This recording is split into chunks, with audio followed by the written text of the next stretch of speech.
আমরা আসলে বাবাদেরকে নিয়ে মোটেই ভাবি না। আজকে তাদের জন্য আমার এই মেসেজ।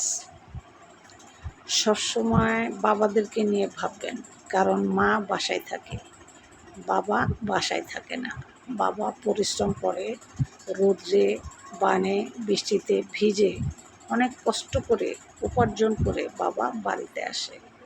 তাই বাবা আসলে আসার সাথে সাথে বাবাকে প্রশ্ন করবেন, ছেলে মেয়ে বা বউ আপনারা ফ্যামিলিতে যারাই আছেন, বাবাকে প্রশ্ন করবেন, বাবা তুমি এত ঘামছো, বসো, এক গ্লাস ঠান্ডা শরবত খাও, ফ্যানের নিচে বসো, কাপড় চোপড় খোলো, ফ্রেশ হও, রিল্যাক্স হও, আমাদের জন্য কত কষ্ট করো তুমি।